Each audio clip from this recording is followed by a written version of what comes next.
अस्सलाम वालेकुम। मेरा नाम है जैगम और आप देख रहे हैं मेरा YouTube channel Zaigham FX insights. आज हम करने जा रहे हैं गोल्ड की डेली फोरकास्टिंग जो कि होगी 16 अप्रैल 2024 ट्यूसडे के लिए। तो जैसा कि हमने अपने पिछले फोरकास्ट अपने पिछले एनालिसिस के अंदर ये बात की थी अपने वीकली फोरकास्ट के अंदर कि जो गोल्ड है वो हमारे पास स्टिल बुलिश है और हमने इसके लिए सेलिंग के और बाइंग के एरियाज़ भी निकाल के मार्क करके रखे थे। फर्स्ट जो हमने अपना सेलिंग एरियाज़ निकाले थे, हमने ये अपने सेलिंग एरियाज़ निकाल के यहाँ पे रखे थे। जिस तरह आप यहाँ पर देखें, ये हमने अपना एक एरिया निकाला था M5 के ऊपर। ये एक एरिया मैंने अपना निकाल के दिया था पिछली वीडियो के अंदर, जिसने हमें काफ़ी अच्छा रिवॉर्ड दिया और यहाँ तक ये प्राइसेस को खींच कर नीचे डाउन साइड की तरफ लेकर आई हैं। किस एरिया तक? 2024 तक, 23, 24, 25 तक प्राइसेस नीचे आई हैं। तकरीबन यहाँ से जो है वो 450 पिप का जो है वो मूव बनता है। इसके अलावा जो है मैंने ये बाय साइड का एरिया भी आपके साथ अपने पिछले लास्ट सेशन के अंदर डिस्कस किया था और मैंने इसके बाद आप लोगों को ये भी एक बात कही थी कि अगर तो आप लोग इसको बाय साइड देखना चाह रहे हैं तो आप लोग जो है बेस्ट आपका वो ये एरिया बनता है। उसके बाद मैंने अपने फर्दर जो है वो बाइंग के एरियाज़ भी हमने डिस्कस किए थे।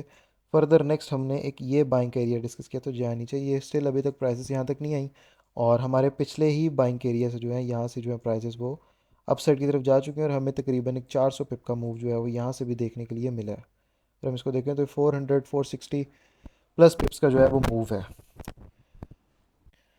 फर्दर अगर अब हम गोल्ड की तरफ देखें कि आने वाले दिन में, आज के दिन में हमारे पास गोल्ड के अंदर कौन कौन सी बेस्ट अपॉर्चुनिटीज़ हैं जो बन सकती है बाइंग सेलिंग के लिए, तो उनकी तरफ हम बात करते हैं। एरियाज़ हमारे मार्क्ड हैं। अगर हम इसके अंदर सेलिंग के लिए कोई रिट्रेसमेंट देखेंगे तो हम इस एरिया से फर्दर देखेंगे जो हमने अपने पिछले वीकली फोरकास्ट के अंदर मार्क किया था ये एरिया। अगर तो हमें प्राइसेस यहाँ पे मिलती है तो कंफर्मेशन आपने किस तरह से देखनी है, जिस तरह मैंने आपको कंफर्मेशन बताया था डाउन साइड से आपको रिजेक्शंस मिले तो आप यहाँ से जो है वो बाइंग की ट्रेड वो ले सकते हैं। इसके अलावा अगर हम गोल्ड की तरफ अब बात करें तो इसकी बाइंग के एरियाज़ की तरफ अगर हम बात करें तो M5 के ऊपर चल के हम यहाँ से अपने बाइंग के एरियाज़ निकाल सकते हैं।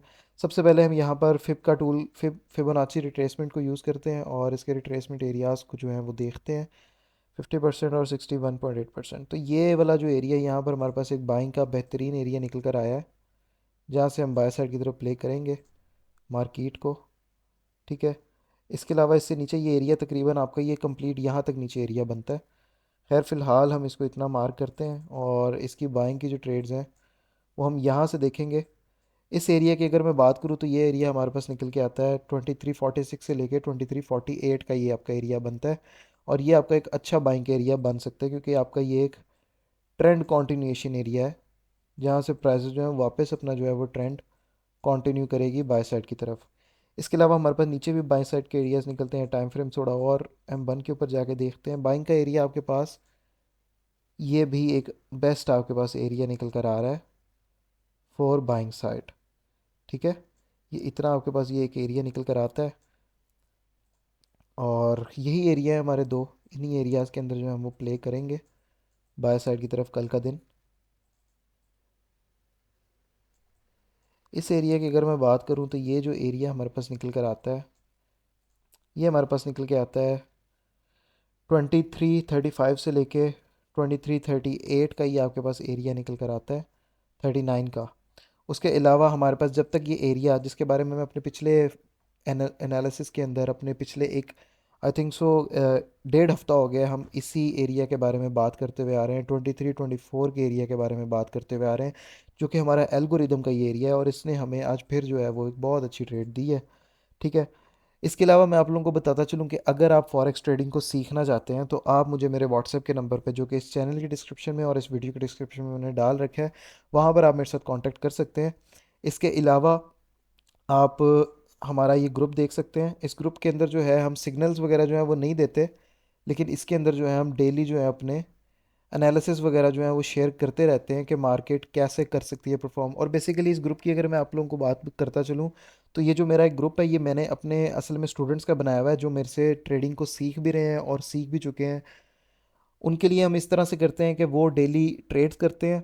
ठीक है। और हमारे साथ यहाँ पर इस ग्रुप के अंदर एक्टिव रहते हैं। ठीक है। यहाँ पर जो है उनको चीज़ें वगैरह समझाई जाती हैं कि आपने मार्केट के अंदर जो है वो ट्रेड किस तरह से करना है, आपने देखना किस तरह से है।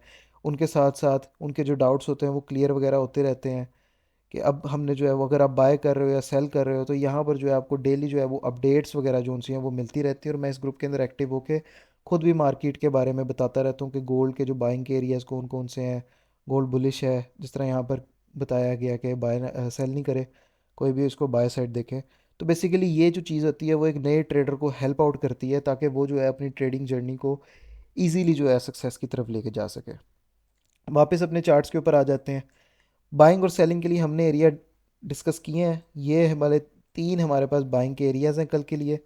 और सेलिंग के लिए अगर देखें तो हमारे पास जो बेस्ट सेलिंग का एरिया निकल के आता है वो हमारे पास ये टॉप के ऊपर है। यहाँ से जो है हम वो मार्केट को सेल साइड की तरफ प्ले करेंगे। ठीक है, फर्दर हम अपने कुछ और भी सेलिंग के एरियाज़ निकाल लेते हैं। जिस तरह हमने अभी ये हमारे पास एक एरिया पड़ा हुआ है, अगर तो ये एरिया ब्रेक नहीं होता तो आप यहाँ से इसको अगेन सेल भी कर सकते हैं। यह 2367 से लेके 2371 का एरिया, इसके अंदर से भी आप रिजेक्शंस को देखते हुए मार्केट के अंदर से बाय सेल की तरफ देख सकते हैं। लेकिन बेस्ट जो अब आपके पास बनता है सेलिंग के लिए एरिया, वो आपके पास यही एरिया बनता है कि प्राइसेस आपको इस एरिया के ऊपर मिलें, तो अब यहाँ से जो है वो इसको सेल साइड की तरफ प्ले करें। फर्दर हम अपने पिछले सेशंस के अंदर डेली की कैंडल्स के ऊपर डिस्कशन कर रहे थे, उसके ऊपर ही डिस्कस करते हैं। तो आज के दिन की अगर हम डेली कैंडल को देखें, जिस तरह हमें यहाँ पर एक अपथ्रस्ट कैंडल मिली थी, तो खैर ये हमारे पास अभी फ़िलहाल ये पूरा एरिया है, इसके अंदर से हम सेलिंग करने की कोशिश करेंगे, देखेंगे। लेकिन अगर मैं आप लोगों को वीएसए के अकॉर्डिंग एक चीज़ बताता चलूँ, तो ये हमारा एल्गोरिदम का एरिया भी था। ये भी हमारा ब्रेक नहीं हुआ, इसके बारे में भी अपने अपने पिछले डिस्कशन की थी कि ये हमारे पास ब्रेक होना लाजिम है अगर तो प्राइसेस ने डाउन साइड रिट्रेस करना है। और डाउन साइड के हमने एरियाज़ भी मार्क किए थे कि प्राइसेस यहाँ यहाँ तक जो है वो सेल साइड की तरफ आ सकती हैं। लेकिन उसके लिए हमें जो कंफर्मेशन चाहिए थी, वो हमें ये कंफर्मेशन चाहिए थी कि हमें जो है वो मिनिमम H4 की जो क्लोजिंग है वो हमें इस एरिया से जो है, जो कि हमारा एरिया 24 का एरिया, 24 के एरिया से हमें मिनिमम जो है वो नीचे चाहिए थी, जो कि स्टिल अभी तक हमें जो है वो नहीं मिली। तो इस सिनेरियो के अंदर हम गोल्ड को जो है वो सेल साइड तो बिल्कुल भी नहीं देखेंगे। हम इसके अंदर से यही देखेंगे कि हमें जितनी बाय साइड की तरफ अपॉर्चुनिटीज़ मिलती हैं, हम इसको बाय साइड की तरफ प्ले करें और एक अच्छे जो है वो रिवॉर्ड्स के साथ इसको प्ले करें। फर्दर बाय के लिए हमने अपने एरियाज़ वगैरह डिस्कस कर लिए हैं। और अब मैं दोबारा से अगर डेली चार्ट के ऊपर चलूँ, डेली टाइम फ्रेम के ऊपर, तो अगर हम वॉल्यूम्स के हिसाब से इसको देखें, तो आपके पास इसकी लो भी जोन सा है वो ब्रेक नहीं हुई। तो ये चीज़ जो है यहाँ पर जो सिनेरियो हमें बनता हुआ नज़र आ रहा है, ये हमें बेरिश का बनता हुआ नज़र नहीं आ रहा है, ये हमें बाय साइड का बनता हुआ नज़र आ रहा है। क्योंकि हमें यहाँ से जो कैंडल के अंदर वॉल्यूम मिल रहा है और ये जो हमें रिजेक्शन नज़र आई है, ये हमें कंप्लीट बाइंग की इंडिकेशन दे रही है। और ये जो एल्गोरिदम कह रही है, हमारे पास बेस्ट बाइंग का एरिया था, जिसके बारे में मैंने अपने वीकली फोरकास्ट के अंदर डिस्कस किया था। तो गोल्ड जो है आपका स्टिल अभी तक बुलिश है। इसके अंदर सेलिंग जो है हम करेंगे, कर सकते हैं सेलिंग, लेकिन अपने स्पेसिफिक एरियाज़ के ऊपर से जो है हम वो सेलिंग करेंगे। फर्दर इसके अंदर आप जितना हो सकता है बाइंग की ट्रेड्स की तरफ देखें। मार्केट अपनी एक किसी भी एरिया के ऊपर सपोर्ट बनाती है, उसको ब्रेक नहीं करती, सपोर्ट के नीचे एसएल रख के उसके साथ बाय के ट्रेंड के साथ कंटिन्यू करें। उसके लिए आपको मैं एक चीज़ समझा देता हूँ। अगर मार्केट अपसाइड जा रही है, अपसाइड जाते हुए कभी भी आपका एक सपोर्ट लेती है, तो ये आपको बाय साइड की तरफ इंडिकेट कर रही होती है। आपने सपोर्ट के नीचे जो है एसएल रख के और यहाँ से जो है वो बाय साइड की तरफ ज्वाइन अपना कर सकते हैं। ठीक हो गया। बाकी इस तरह के डेली वीडियोस के लिए मेरे चैनल को सब्सक्राइब कीजिए। नेक्स्ट मिलते हैं डेली फोरकास्ट के साथ, तब तक के लिए अपना ख्याल रखिए। अल्लाह हाफिज़।